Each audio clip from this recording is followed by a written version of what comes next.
Bonsoir à tous, c'est l'heure de votre émission Interfoot, mais nous n'allons pas commencer cette émission sans pour autant vous souhaiter un joyeux Noël à tous ceux qui nous regardent, joyeux Noël également à ceux qui sont sur le plateau, à savoir Rémi Ebanega, ancien international gabonais. Bonsoir Rémi et joyeux Noël. Merci. Comment allez-vous? Ça va, je vais bien, je suis content d'être là. Ça se voit. Également sur ce plateau, Évrard Mata, journaliste. Évrard, bonsoir. Bonsoir Willy, bonsoir Rémi, bonsoir à toutes et à tous. Et joyeux Noël également. Merci Willy, pareillement. Joyeux Noël également à tous les enfants qui nous regardent ici au Gabon, en Afrique et à travers le monde. D'ailleurs, le plateau il a été préparé pour la circonstance. Alors nous allons commencer à cette émission Interfoot avec le premier centre d'intérêt. Il s'agit justement du Gabon. On va parler de l'Assemblée générale élective au sein de l'équipe de Manga Sport, l'équipe de la Comilogue. Le président Rodrigue Nyamalengungu n'est plus. Après 5 ans de bons et loyaux services rendus à cette équipe de Manga Sport, il part tranquillement après avoir remporté 5 titres. Évrard Mata, vous connaissez justement cette équipe de Manga Sport et son président et l'encadrement en technique aujourd'hui. Après un bilan mi-figue, mi-raisin, parce que sur le plan national, Manga Sport c'est 5 titres. Il y a quand même 3 championnats, une coupe de la Ligue et ainsi de suite. Mais sur le plan africain, c'est vraiment un tout petit peu la catastrophe. Oui, mais c'est le vent nouveau qui devrait désormais insuffler à cette équipe. Le nouveau président Jean Ndoila, qui succède à Rodrigue Nyamalengungu, il devrait quand même d'un cran porter cette formation de Manga Sport un peu plus, certainement, revoir avec l'encadrement technique les joueurs qu'il faut pour pouvoir permettre à Manga Sport de franchir un palier au niveau continental. Rémi, vous connaissez cette équipe de Manga Sport? Bien sûr. Alors, le président, il est parti 5 ans. Après, donc, le bilan, il a 3 titres de champion du Gabon, une coupe du Gabon et une coupe de la Ligue. Sur le plan continental, rien du tout. L'équipe de la Comilogue, Manga Sport, n'a pas souvent réussi à intégrer la phase des groupes des Ligues des champions africaines ou des coupes de la Confédération africaine de football. Qu'est-ce que pour vous dire, après un bilan aussi, on va dire, moitié-moitié? Mais je ne pense pas que le bilan soit moitié-moitié. Sur le plan local, 5 titres en 5 ans, c'est beaucoup. C'est vrai que depuis une décennie, Manga Sport joue les premiers rôles. Hein. Après l'époque de Sogara, Petro, le Grand USM, le Grand 105, je pense que Manga Sport fait partie des clubs qui ont pris le relais et qui s'imposent toujours sur le plan local. Maintenant, au niveau de la concurrence sur l'aspect africain, ce n'est pas de la faute de Manga. Il faut comprendre qu'on joue, c'est-à-dire là, on voit encore qu'il n'y a pas de championnat. C'est-à-dire le manque de compétition sur le plan local fait qu'à un moment donné, peu importe les joueurs que Manga peut avoir, si Manga n'est pas compétitif sur le plan local, il aura du mal à s'imposer sur le plan africain à travers les différentes compétitions. Alors, Manga Sport, sous l'ère Rodrigue Nyamalengungu, c'est donc 5 titres, je viens de le dire. 3 titres de champion du Gabon, une coupe du Gabon et une coupe de la Ligue. En ce qui concerne les dirigeants, le coach il est resté le même, Johnny Kevin alias B-Boy, et il est secondé par Constant Odunga Pelusa. Ce sont justement ces garçons qui ont été formés au sein de l'équipe de Manga Sport, surtout en ce qui concerne Johnny Kevin. Oui, c'est une confiance de la maison. C'est les gens qui connaissent mieux la maison, qui ont été formés, comme vous l'avez souligné, Willy, qui peuvent à nouveau accompagner les jeunes qui arrivent pour pouvoir jouer les premiers rôles au niveau national, pourquoi pas au niveau africain. Mais pour le moment, Manga Sport attend toujours la reprise du National Foot qui lui permettra non seulement de jouer les premiers rôles, mais également de mieux affûter ses armes pour les rendez-vous futurs. Tiens, vous jetez justement un pavé dans la mare et puis on va attaquer justement le problème du national foot au Gabon, c'est le statu quo. Rémi Ebanega, non seulement vous êtes un ancien international, vous avez évolué au sein d'Auxerre et de Bastia, mais aujourd'hui vous occupez le poste du président de l'Association nationale des footballeurs professionnels du Gabon. Pour l'instant, c'est le statu quo. Le championnat n'a toujours pas démarré. Le président de la FIFA était ici il y a quelques semaines, Gianni Infantino. Et puis derrière, les clubs veulent rencontrer le ministre des Sports. Alors que celui-ci dit que bon, il a déjà discuté avec la fédération et la LINAF qui est un des membres de la FEGAFOOT et que bon, Gabon Oil est prêt à remettre les moyens. Que se passe-t-il? C'est une question assez profonde à laquelle on n'a jamais répondu depuis des années. Hein. Vous allez comprendre qu'il faut simplement remonter aux mêmes dates, on va même dire au même jour. La saison passée, on était confronté à la même difficulté sur l'appui du championnat par rapport aux subventions, soit de l'État, soit de Comilogue, c'est-à-dire l'État lui-même qui va chercher un partenaire. Mais ce qu'il faut surtout retenir, poser la question de savoir est-ce que depuis des décennies, c'est toujours l'État qui qui décide de la date du championnat. Je pense que je continue à dire que même si on trouve la solution, c'est-à-dire que le statu quo, les clubs, les présidents des clubs rencontrent le ministre, ainsi de suite, la GOG finance au championnat, la saison prochaine, on fera face à la même situation, comme l'année passée, comme l'année d'avant, même quand la subvention est montée.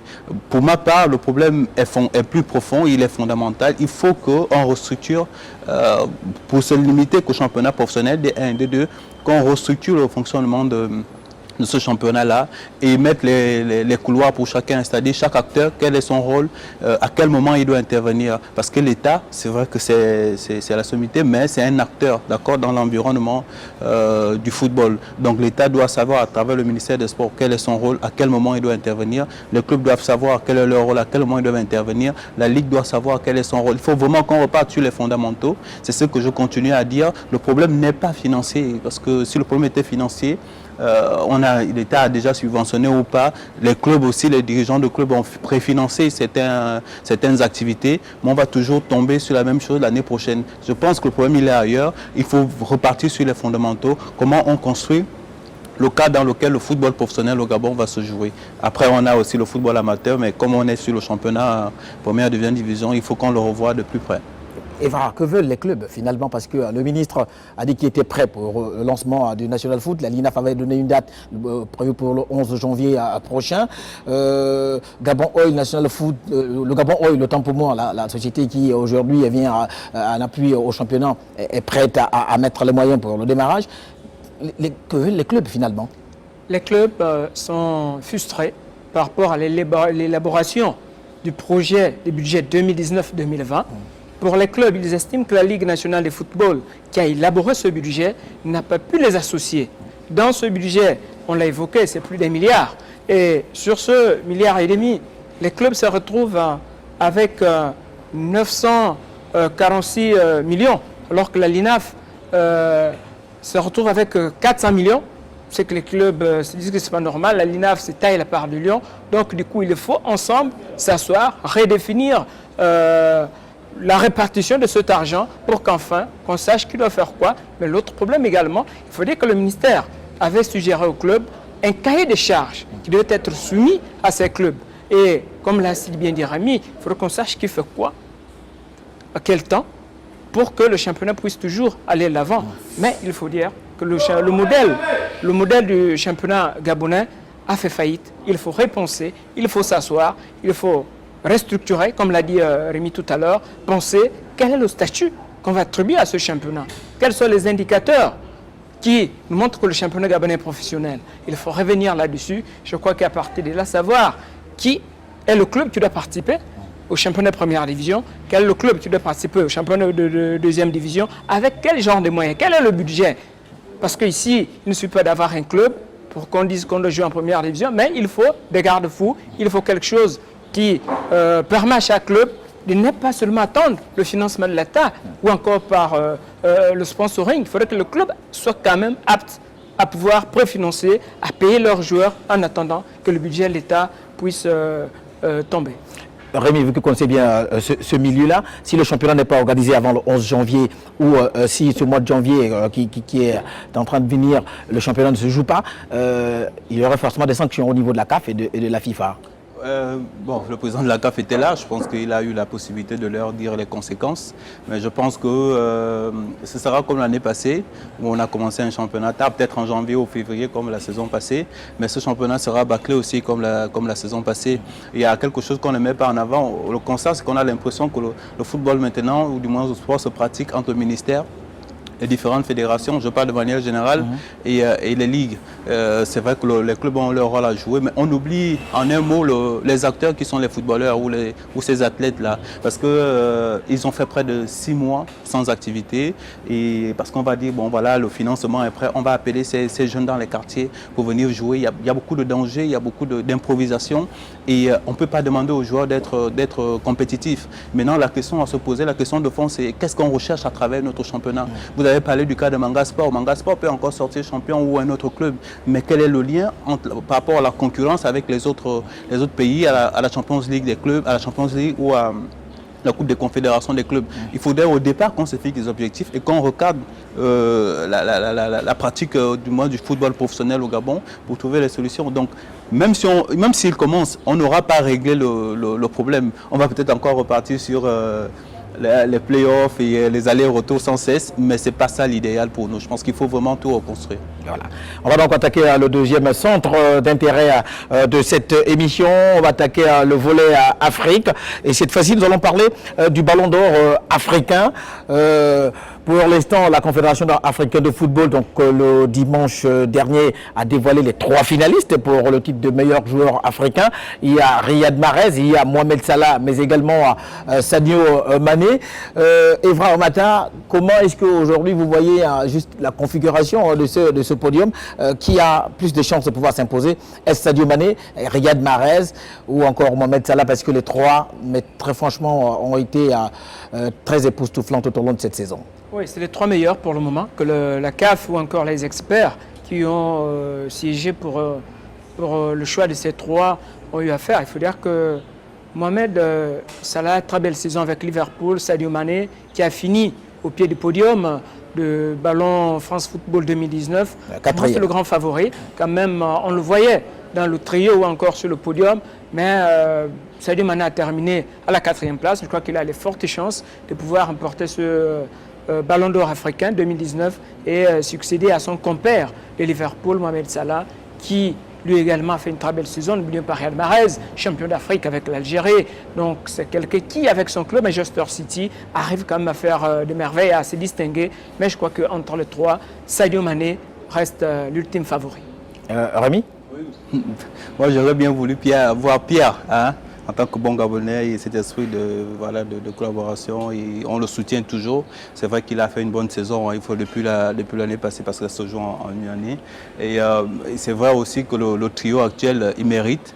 La même position qu'a Mané aujourd'hui, c'est celle qu'avait Mohamed Salah la saison passée. C'est vraiment pareil. Ça ajoute Riyad Mahrez parce qu'il a fait aussi une bonne CAN au-delà de ses performances en club. Mais je l'ai déjà dit dans une autre chaîne qu'il est important parce que le premier Africain qui a concurrencé les autres sur le plan international, c'est Mané. Et vu la saison, Salah aussi a fait une bonne saison et Mahrez. Mais je pense qu'aujourd'hui, cette année, comme Mohamed Salah l'année passée, c'est Sadio Mané qui est en pole position en fait. Est-ce que les mauvais résultats d'Arsenal pour le moment ont été un tout petit peu préjudiciables pour Aubameyang? Non, ça n'a rien à voir parce qu'ils n'ont pas joué aussi la même compétition. Les deux, ou sinon les 3 premiers, c'est-à-dire finalistes quand même de l'Europa League.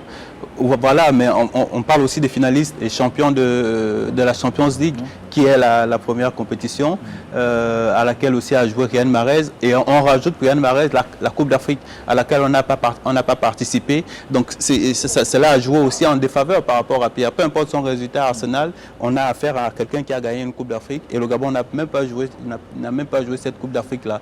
Donc je pense que ces résultats à Arsenal ne pèsent pas, c'est juste que les autres, par rapport aux différentes compétitions, ont su répondre présent. C'est ça donc pour le 7 janvier prochain, pour savoir qui sera donc élu Ballon d'Or africain. C'est donc entre Sadio Mané, Riyad Mahrez et Mohamed Salah. On va donc attaquer l'autre pan de ce deuxième centre d'intérêt. On va parler des championnats africains. Et puis, nous allons donc aller du côté du Congo-Brazzaville et de l'Angola, retrouver notre ami Hervé Missou, qui nous parle justement de tout ce qui s'est passé en ce qui concerne le football dans cette partie du continent africain. Le week-end sportif en Angola a été accaparé par la 15e et dernière journée de la phase allée du championnat national de football de Girabola, saison 2019-2020. Une dernière journée qui a permis au Petro Atlético de Luanda de s'adjuger le sacre de la mi-saison devant Primeiro d'Agosto, pourtant leader du championnat jusqu'à la 13e journée. Tenu en échec au Cabinda, un but partout par le Sporting de la localité, Primeiro d'Agosto, qui a encore un match en retard, pourrait peut-être réduire l'écart de points avec le Petro Atlético de Luanda qui totalise 38 contre 34 pour le 1er d'Agosto. Les autres formations, pas de moindre du football angolais à l'image de l'Inter de Luanda, Récréative de Libolo, Capscore Polonka, Progresso Sambizanga et 1er de Maille de Benguela végètent au milieu du tableau et même dans les profondeurs du classement. Ça concerne bien évidemment la formation de 1er de Maille de Benguela, lanterne rouge avec 8 points. Rappelons Willy que le Petro Atlético de Luanda et 1er d'Agosto sont les deux représentants angolais dans la Ligue africaine des clubs champions et des équipes qui vont mettre à profit la trêve du Girabola pour affûter les armes en ce qui concerne la 3e journée de la phase de poule de la Ligue africaine des clubs champions. La phase retour du Girabola reprendra le 20 janvier 2020. As Auto qui a consolidé sa position de leader en battant Diable Noir au stade Alphonse Massamba Deba par 1-0. Avec cette victoire, Willy As Auto caracole désormais seul en tête du classement avec 30 points, suivi de très loin par la formation de la jeunesse sportive de Talangaï avec 23 points. La jeunesse sportive de Talangaï battue le week-end par le club de Patronat Sainte-Anne de Brazzaville 1-0.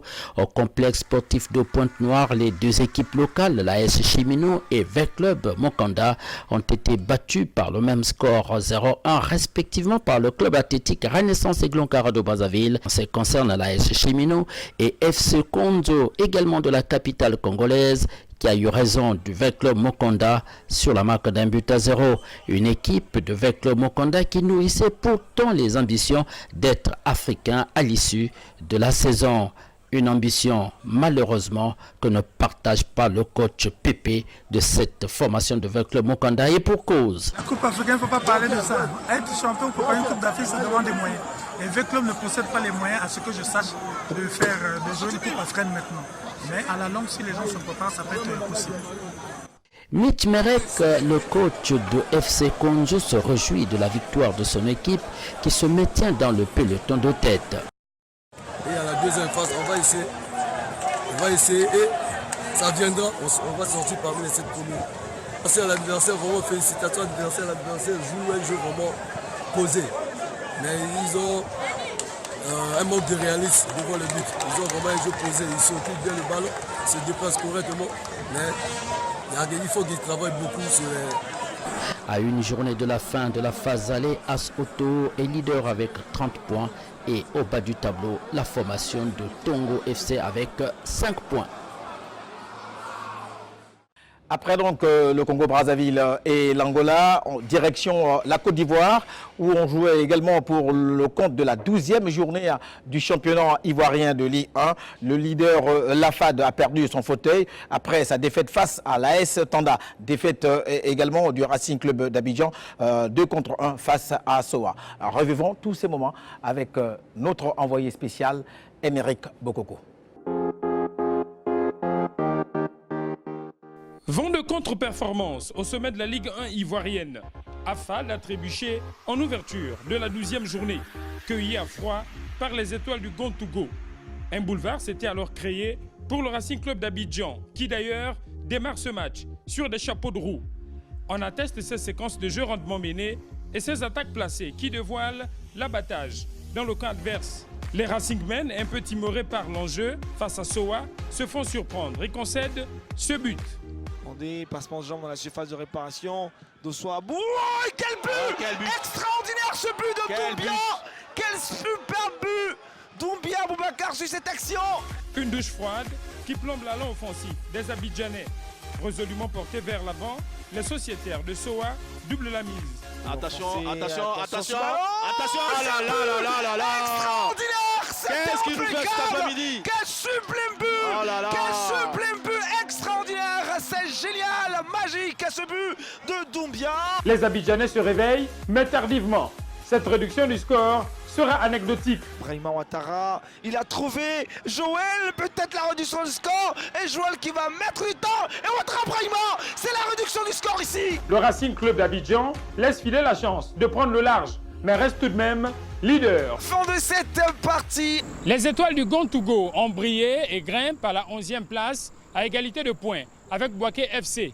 Fait majeur, la chute du leader Afad, tout comme le co-leader, le Racing Club d'Abidjan, battu 1-2 par Soa. La 12e journée n'aura pas donc emballé les rues d'Abidjan. On a plutôt eu droit à une forme de redistribution des cartes au sein de la Ligue 1 ivoirienne. Après donc ce reportage de Émeric Bokoko, Evar Mata, on revoit avec vous tout de suite les résultats récapitulatifs de cette 12e journée du championnat ivoirien de Ligue 1. Oui, le samedi 21 décembre 2019, le SE génois s'est imposé face à l'Africa Sport, 3-0. Afad à domicile s'est incliné face à Astanda, 0-2. USF Bassam 0, Solde FC 0. Le dimanche, Bouaké FC s'est incliné face à Asie 1-2. Le Racing Club à domicile s'incline 1-2 face à Sao. FC San Pedro 1, ici à Ouazi 3. La SEC Mimosa retrouve l'efficacité avec 3 buts face au WAC. Un match à retard qui se jouera le vendredi 4 janvier 2020 contre la 10e journée. Le FC San Antodro croisera le fer avec l'USF Bassam.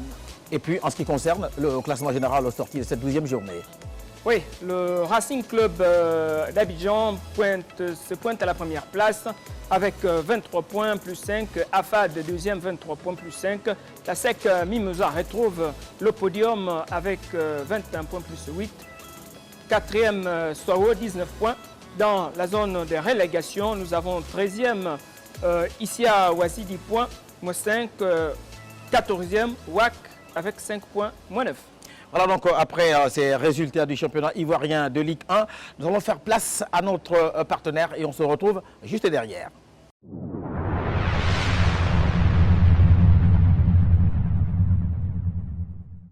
Voilà donc après le deuxième centre d'intérêt qui était justement concentré sur l'Afrique, nous allons attaquer la partie Europe de cette émission et on va parler des huitièmes de finale, le tirage au sort pour les huitièmes de finale de la Ligue des Champions. On a vu, Evar Mata, des belles rencontres, comme on peut le voir ici sur le tableau qui s'affiche. On a quand même pour ces huitièmes de finale, Rémi également, un Paris Saint-Germain, Borussia Dortmund.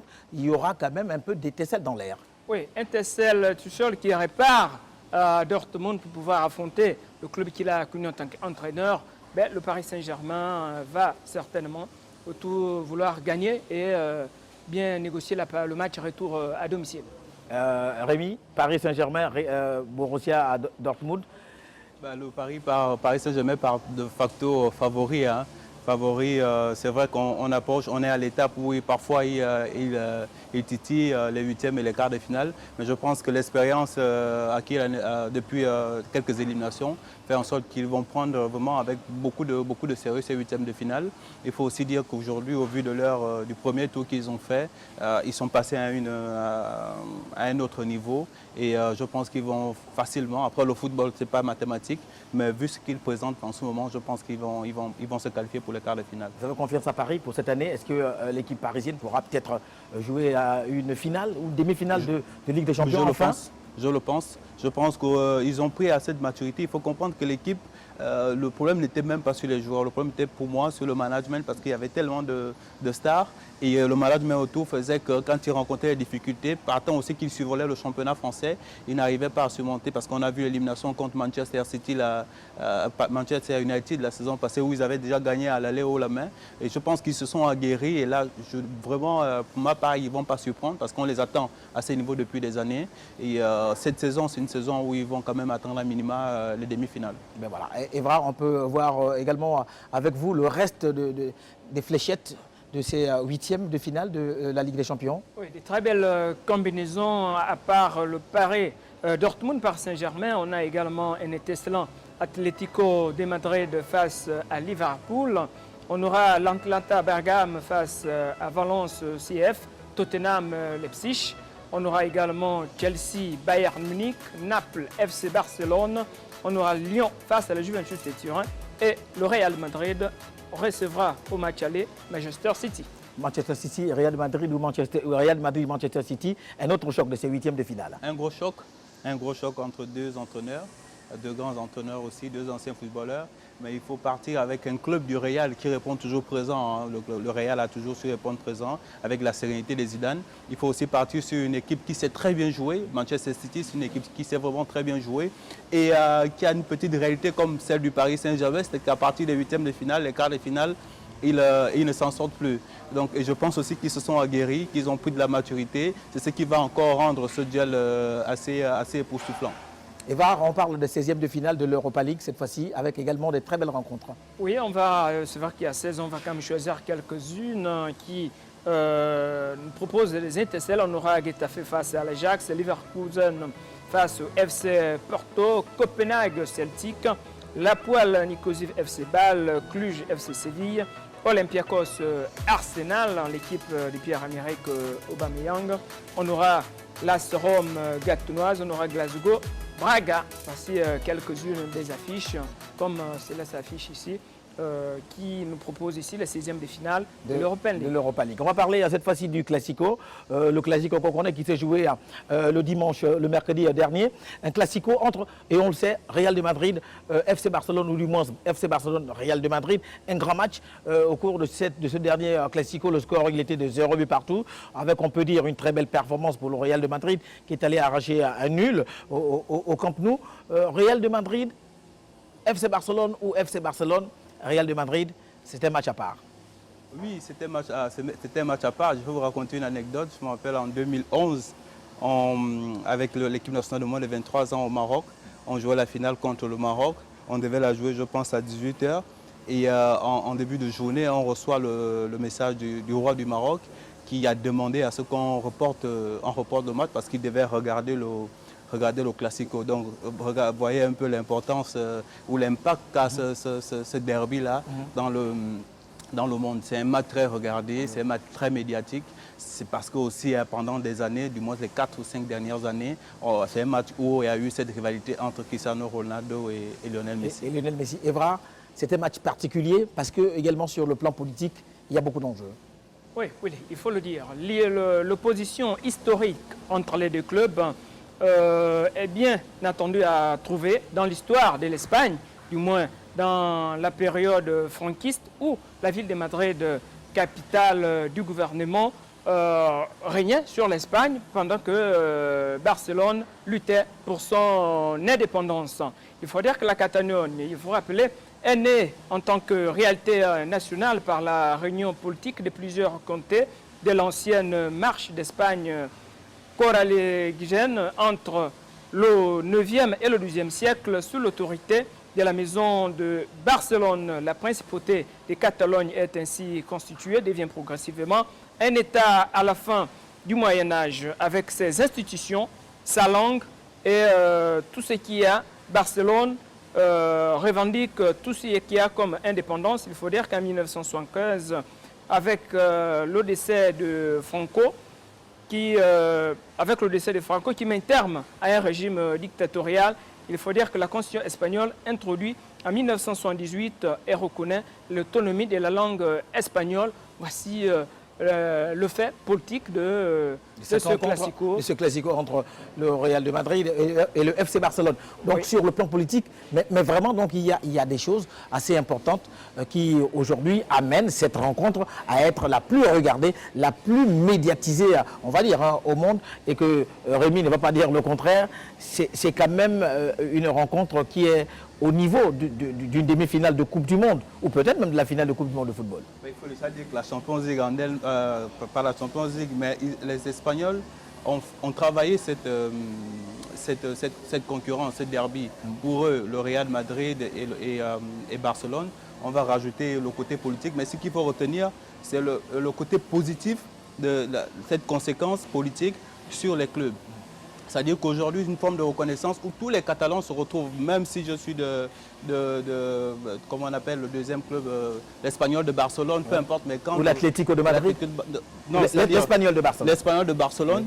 Peu importe, quand le Barça joue par exemple ce derby contre le Real, c'est une forme d'appartenance où les Catalans se retrouvent derrière Barcelone contre le Real Madrid.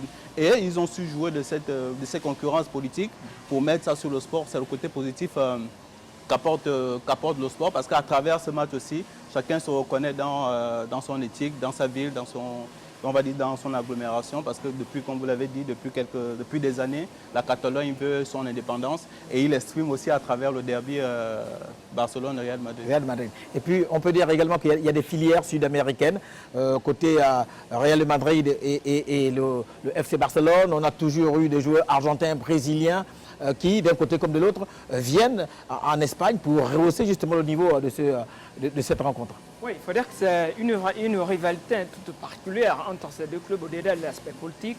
Sur le plan sportif, si on joue à Barcelone ou encore au Real, on a joué dans l'un des meilleurs clubs au monde.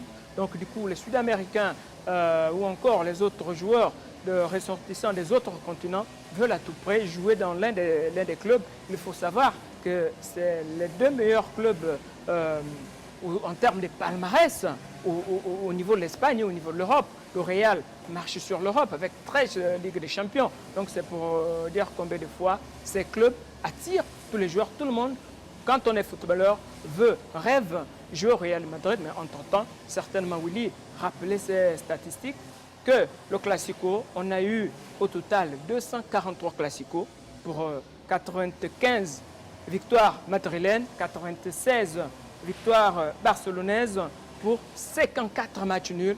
Donc c'est des statistiques qui montrent ici l'aspect, vraiment la dureté un peu de ce Classico. L'importance de cette rencontre entre le Real de Madrid et le FC Barcelone. Alors, on va dire ceci, on va parler justement du quatrième et dernier centre d'intérêt de cette émission, Rémi. On va parler de la Coupe du Monde des clubs. Evra Amata, l'Espérance de Tunis, qui était le représentant africain cette année dans cette compétition, n'a pas fait long feu. Les années se succèdent, les résultats restent les mêmes, l'Espérance n'arrive toujours pas à franchir un palier. D'entre-deux jeux, l'Espérance a été éliminée, mais il y a eu quand même une légère satisfaction. Ils ont quand même fini 5e. Il faut dire que ce n'est pas mauvais sur toutes les équipes participantes. L'Espérance est quand même sortie de là tête haute malgré cette élimination d'entrée des jeux. Peut-être, oui, rappeler, dire que le tout-puissant Mazembe et le Raja de Casablanca restent les seuls clubs africains jusqu'à présent à avoir disputé une finale de Coupe du Monde. Le tout-puissant Mazembe, c'était en 2010 et le Raja de Casablanca en 2013. Donc c'est pour dire que l'Afrique s'est fait quand même une part au soleil, une place au soleil, mais que certainement la prochaine édition de la Coupe du Monde des clubs, pourquoi pas, les représentants africains voudront pourquoi pas emboîter le pas à ces deux grands noms du football africain. Donc aucun club africain n'a jamais gagné la Coupe du Monde des clubs. Malheureusement, jusqu'alors, ça ne marchait pas. Le tout-puissant Mazembe s'était incliné face à 3-0.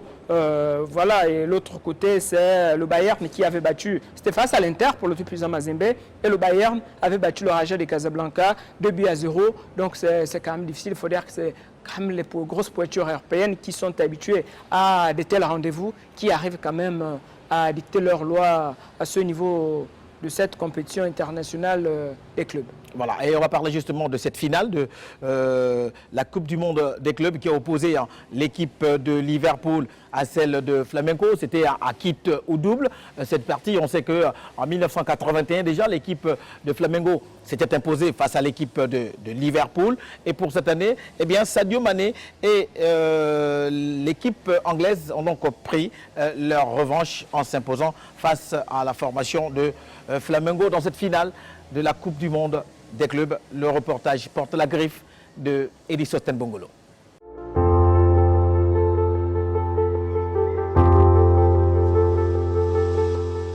Comme en 1981, la finale de la Coupe du Monde des clubs a mis en opposition le week-end écoulé la formation de Flamengo, champion d'Amérique du Sud, à celle de Liverpool, champion d'Europe. Cette rencontre à dimension double pour Liverpool s'est déroulée à Doha, au Qatar, une première dans son histoire. Dès l'entame de jeu, Liverpool est conscient de l'enjeu. Les Reds démarrent le match avec un seul objectif, celui de briser le mythe des 3 finales perdues de la dite compétition. Le SMF, Salah, Mané et Firmino déroulent, mais le club cher à Zico reste solide. Le match est engagé pour les deux équipes, mais sans succès, car les 90 minutes resteront vierges. C'est aux prolongations que Liverpool va faire la différence grâce à Firmino qui va inscrire l'unique but du match. Looking for Mane, it's Sadio Mane. He's got Rafinha for company. Mane, the lovely ball in field. Roberto Firmino for Liverpool.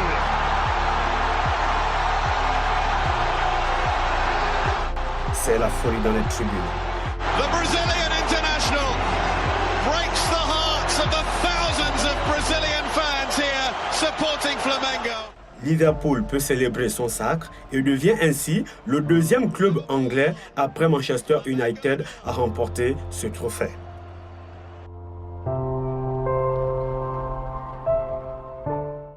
Voilà donc après ces images, ce reportage de Sosten Bongolo sur la finale de la Coupe du Monde des clubs entre Liverpool et Flamengo. Rémi, victoire de Liverpool avec un excellent Sadio Mané. Est-ce qu'on peut dire que cette rencontre aujourd'hui peut être la cerise sur le gâteau pour le Sénégalais afin de pouvoir remporter le Ballon d'Or? Parce que là, c'est quand même un titre de trop. Oui, le Ballon ou un d'Or titre de africain. plus. Bien sûr, parce que c'est un trophée, hein, c'est un trophée, une coupe du monde de club, donc qui s'ajoute au palmarès de Sadio Mané, de Mohamed Salah. Il faut aussi reconnaître que la victoire de Liverpool, moi je la trouve logique, parce que c'est un club depuis l'arrivée de Klopp.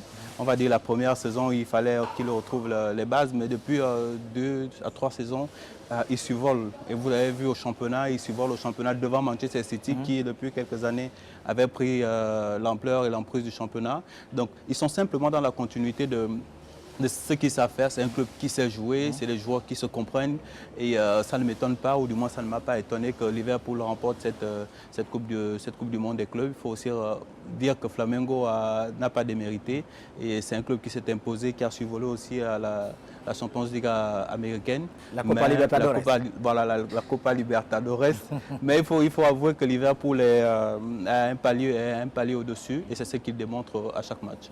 Très belle année également pour l'équipe de Flamengo qui a gagné le championnat et qui a gagné également la Copa Libertadores. Malheureusement, elle n'a pas pu rééditer l'exploit de 1981 parce que ces deux équipes étaient déjà face à face lors de la finale de 81.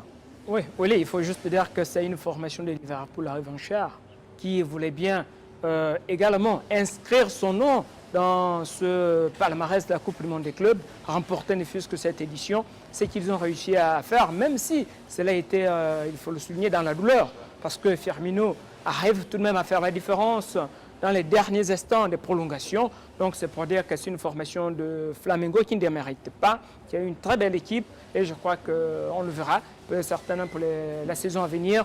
On aura quelques joueurs de Flamengo qui vont nous surprendre au niveau européen, encore à Liverpool et dans d'autres grands clubs européens. Mais c'est celle-là, les grandes équipes, c'est celles qui jouent le match au bout et qui arrivent à faire la différence dans les détails, qui comptent sur tout le monde. Et Liverpool a su contrecarrer les plans des Flamengo, les mêmes plans qui ont été mis en place en 81. Liverpool a réussi quand même à trouver la recette magique. Voilà, on va donc attaquer le dernier sujet de cette émission. Il s'agit de notre rubrique Top Chrono Foot. C'est un complément d'infos préparé par Eva Amata. Vainqueur de la Coupe de Chine 2019 avec son club, le Shanghai Genoa, et buteur lors de la finale, Alexander Ndumbu soulève ici avec ses coéquipiers le 4e trophée de sa carrière. Le natif du quartier Les Trois Manguiers de Port-Gentil s'était déjà illustré également en 2011 avec la sélection nationale du Gabon de moins de 23 ans en brandissant le trophée des champions d'Afrique. Bien avant, en France, Alexander s'était distingué avec l'équipe réserve de l'Olympique de Marseille de moins de 17 ans à 2 reprises, en remportant lors de la saison 2010-2011 le championnat de Méditerranée des DH, l'équivalent de la 6e division. 4 ans plus tard, en 2014-2015, la Panthère gabonaise était aussi sacrée championne du groupe G de CFA2. Les fédérations malawites et mozambicaines de football ont renouvelé dernièrement leur comité exécutif. Au Malawi, le président fédéral sortant, Walter Nyamelandou, rempile pour un 5e mandat. Le membre du comité exécutif de la CAF et du conseil de la FIFA a obtenu 23 voix contre 13% challenger James Mwenda. Tandis qu'au Mozambique, Vresnel Zitat fait son retour à la tête de la fédération, 4 ans après avoir perdu la dernière élection. Pour son retour aux affaires, Zitat s'est défait de ses 2 concurrents, dont le président du bureau fédéral sortant. Le FC Platinum, en rapportant le samedi 14 décembre dernier son 3e titre consécutif de champion du Zimbabwe, grâce à sa victoire sur Caps United par la plus petite démarche, 1-0. Les mineurs ont trouvé la faille à la 59e minute de jeu par l'entremise de Perfect Chikwende. Les joueurs du coach Lisue Sweswe rejoignent ainsi l'équipe du Dynamo et celle d'Highlander dans le cercle fermé des clubs ayant remporté 3 titres consécutifs. Ce 10e titre des mineurs propulse également dans l'histoire du football zimbabwéen le défenseur Devon Shafa, devenant ainsi le premier joueur à remporter 7 titres avec 3 équipes différentes en 8 saisons.